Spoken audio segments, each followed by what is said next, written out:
Assalamualaikum warahmatullahi wabarakatuh. Waalaikumsalam warahmatullahi wabarakatuh. Pada kesempatan kali ini kami dari tim kreatif Maniska e-Learning akan mewawancarai salah satu tenaga pendidik di lingkungan Madrasah Al Islam, akan menanyakan hal yang terkait dengan proses pembelajaran selama pandemi COVID-19 berlangsung. Jadi proses pembelajaran khususnya di MA Islam nanti akan dijawab langsung oleh beliau, Bapak Hafid, selaku tenaga pendidik. Dan secara umumnya di Kabupaten Sumeneb bagaimana kondisinya selama pandemi berlangsung. Ya, monggo Pak Hafid, bagaimana kondisi proses pembelajaran selama pandemi COVID-19 ini berlangsung di Kabupaten Sumeneb umumnya dan khususnya di MA Nurul Islam. Baik, Assalamualaikum warahmatullahi wabarakatuh. Waalaikumsalam.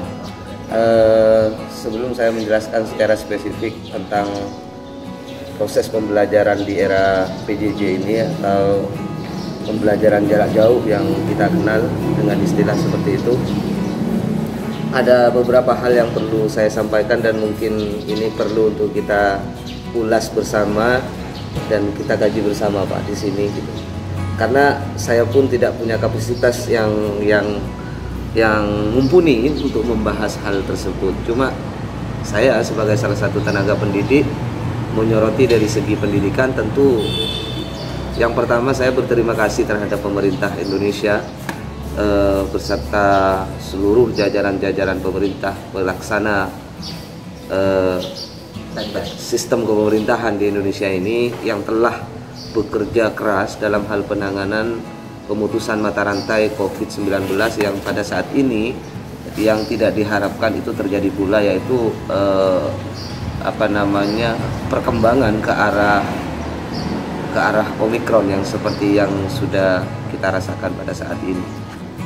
Baik, pertama saya berbicara dulu mengklarifikasi, bukan istilahnya saya bukan untuk menjelaskan, mengklarifikasi tentang virus corona tersebut. Jadi yang terjadi, virus corona itu memanglah virus. Sebenarnya virus itu adalah sifatnya dia sifatnya seperti benalu. Dia nempel pada sesuatu yang makhluk hidup. Jadi virus itu tidak akan bisa hidup kecuali dia bisa nempel pada makhluk hidup. Maksudnya sifatnya itu adalah, kalau di dalam pelajaran itu disebut sebagai parasit obligat ya. Ya mohon maaf bagi yang punya kapasitas mungkin salah, bisa dikoreksi nanti. Jadi dia bersifat parasit obligat, artinya parasit betul. Dia tidak akan mampu hidup ketika dia nempel pada makhluk mati, kecuali virus yang sudah menginjeksi bakteri, atau yang disebut dengan bakteriofage, yang dikenal bahwa virus sudah menguasai bakteri dan bakteri tersebut akan mampu hidup di benda mati. Begitu. Baik, hubungannya dengan pendidikan di Indonesia ini memang betul yang disarankan oleh pemerintah itu salah satu upayanya adalah memutus mata rantai. Jadi yang paling berbahaya sebenarnya dari virus corona ini adalah penyebarannya yang cukup cepat. Maksudnya dia mudah sekali menular, sehingga apa yang disarankan pemerintah itu untuk physical distancing dan juga pakai masker dan juga jaga jarak dan semacamnya, dan tempat-tempat umum itu terjadi penutupan, termasuk mungkin sekolah itu dibatasi dan diatur sebagai sekian rupa, disetting dan semacamnya, sehingga diharapkan pemerintah itu adalah mata rantai virus corona ini bisa terputus begitu. Dan pandemi bisa segera berakhir ya. Pandemi segera berakhir. Namun anehnya sekarang itu berbicara tentang ini, faktual di masyarakat umum itu ada dua versi pendapat, yaitu ada yang percaya dengan adanya corona ini, juga ada yang tidak percaya, apatis Pak. Jadi oleh sebab itu kami sebagai salah satu praktisi pendidikan juga merasa kebingungan ketika proses kebijakan tersebut mau diaplikasikan di sekolah, karena sebagian dari wali murid itu tidak peduli terhadap, tetap menginginkan putra putrinya masuk sekolah. Tetap dari menginginkan putra putrinya itu masuk sekolah, sehingga kami perlu, mungkin karena saya bukan kapasitasnya sebagai kepala sekolah, mungkin yang dilakukan langkah-langkah kepala sekolah itu ya tentu bermusyawarah dengan jajaran-jajarannya, dengan guru-gurunya. Terus untuk di Nurul Islam sendiri seperti apa, Pak, selama Bapak mengajar di SMA Nurul Islam? Ya, alhamdulillah kalau di Nurul Islam itu pertama memang pada saat itu ketika lockdown besar-besaran pada waktu itu kita sempat mulai 2020 ya Pak? Iya, pada waktu itu kita lockdown, kemudian libur panjang dan kita melaksanakan pembelajaran PJJ itu tadi. Namun pada waktu itu ya karena secara kultur kita belum siap, mungkin, dan teknologi pun kan salah satu siswa ini ada di daerah mana yang masih belum tersentuh sinyal. Juga ada di pondok, sedangkan di pondok ada pelarangan penggunaan handphone, medsos dan semacamnya itu. Jadi kita terhambat di situ. Jadi tidak adanya pemerataan pendidikan di situ. Satu dapat informasi, satunya tidak. Benar. Sehingga setelah sekian waktu yang sudah ditentukan, kami sudah melalui proses uji coba. Jadi kita masuk di ranah uji coba, yaitu masuk mulai dari jam 7, pulangnya jam 10. Jadi awal setelah libur panjang. Setelah libur panjang kita masuk uji coba, cuman kita setting kelas sebagaimana mestinya dan anak-anak tetap mematuhi dengan prokes yang sangat ketat tentunya. Tentu gitu. Jadi kita tetap memperhatikan protokol kesehatan itu. Hanya itu. Namun dirasa pada saat itu waktu efektivitas dari proses pembelajaran itu kurang maksimal. Karena begitu cepatnya sehingga hanya untuk mengkondisikan kelas saja itu butuh waktu sekian 15 menit. Jadi sisanya itu untuk pembelajaran dan itu kurang efektif. Dan itu juga menjadi kendala dalam hal pencapaian dari pihak kurikulum, dari target sekolah, tuntasan materi begitu. Namun bagaimanapun tetap itu kita jalani. Dan sempat juga setelah itu kita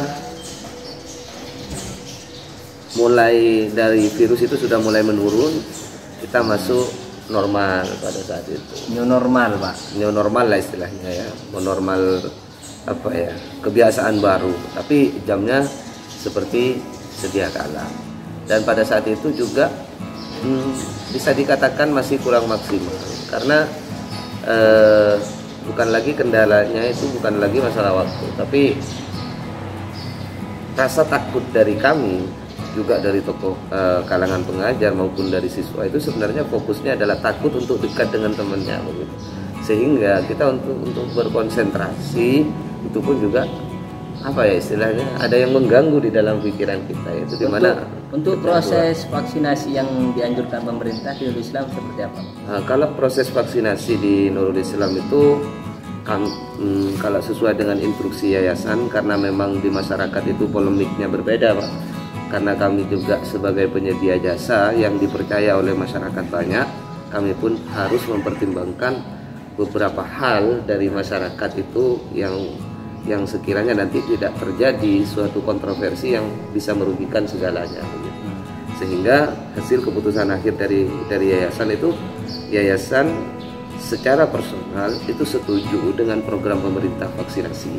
Cuman kalau untuk melaksanakan vaksinasi mengatasnamakan Nurul Islam secara universal, Nurul Islam tidak menyetujui itu. Jadi tidak mengizinkan karena apa? Karena dari wali santri itu ada yang mau, ada yang tidak, sehingga ambil jalan tengahnya pada waktu itu semua santriwan dan santriwati itu dipulangkan ke rumah masing-masing. Vaksin di daerahnya masing-masing. Jadi sudah tergantung pada waktu itu.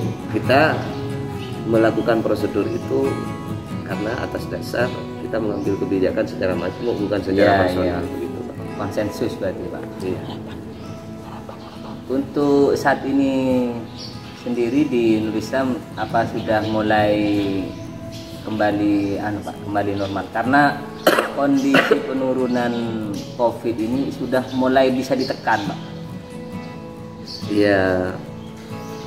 Untuk saat ini juga sebenarnya kan kemarin sempat lockdown juga terkait dengan adanya perkembangan ke replikasi virus ke arah yang perkembangan terbaru, yaitu yang dikenal dengan Omicron itu. Dan pada saat ini kami juga terdampak begitu. Kami terdampak dengan hal tersebut. Tapi tetap kami dengan protokol kesehatan yang ketat, sekalipun di pondok itu tetap memberlakukan seperti itu. Namun harapannya ke depan itu mudah-mudahan dari pandemi ini itu ke depannya itu pertama pesan saya kepada masyarakat itu seandainya proses perkembangan dari virus ini ditanggapi secara massal oleh pemerintah itu, maka ini tidak akan berlanjut seperti ini, Pak. Jadi sarannya kalau misalnya kemarin kan itu lockdown 15 hari gitu. Jadi semua masyarakat di Indonesia itu melakukan lockdown beneran selama 15 hari, maka pada waktu itu beneran mata rantai virus itu sebenarnya sudah selesai. Ini kenapa bisa terjadi seperti ini ya? Karena memang berbicara dengan masyarakat majmuk itu sangat luas dan ada yang sangat rumit gitu. Sehingga satunya percaya, satunya enggak. Ini menyebabkan ya begitulah. Ya memang masyarakat kita ada yang seperti itu, Pak. Ada yang percaya, ada yang kurang, bahkan ada yang sangat apatis, sangat tidak percaya. Sehingga memang ada beberapa hal yang menyulitkan baik dari pemerintah maupun dari pihak sekolah. Bahkan kalau di tradisi Madura sendiri itu ada kata-kata memang dari atau ada kebiasaan orang Madura itu justru setiap ada musibah itu bukan justru menjauh sesama lain, Pak, justru saling mengeratkan tali persaudaraan. Ini yang menjadi masalah juga, Pak. Dengan berdoa bersama. Dengan berdoa bersama, istighosah bersama. Kalau ditinjau dari segi medis, hal ini sangat merugikan banyak orang. Tapi dari segi budaya mungkin ada hal yang ya di luar kapasitas kita sebagai manusia. Nah, kejadian-kejadian seperti itulah, Pak, yang memang kita juga kebingungan di praktisi pendidikan ketika memang ada dua sorotan. Secara ilmiah memang betul, secara ilmiah itu harus dibatasi seperti itu. Namun seperti apa kalau misalkan mereka sudah memiliki pemahaman yang kuat bahwa dengan berdoa bersama itu selesai urusan. Begitu. Jadi mungkin itu ya. Yang pertama saran kepada masyarakat, khususnya saya pribadi, secara umum alangkah lebih baiknya kalau kita itu lebih taat terhadap peraturan yang sudah diberlakukan oleh pemerintah, karena hidup kita itu adalah bernegara, begitu, Pak. Terus yang kedua, untuk lembaga-lembaga pendidikan dan semacamnya, tentu setiap lembaga itu memiliki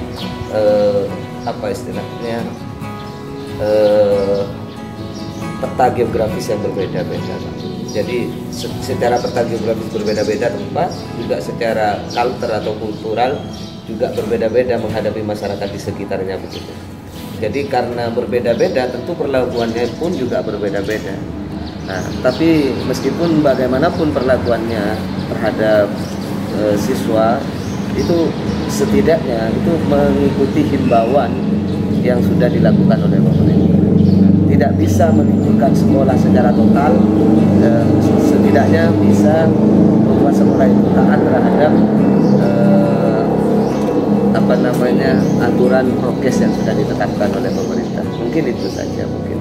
Terima kasih Bapak Atib pada kesempatan kali ini sudah berkenan untuk berbincang-bincang dengan kami tim Kreatif Manisca ini. Semoga apa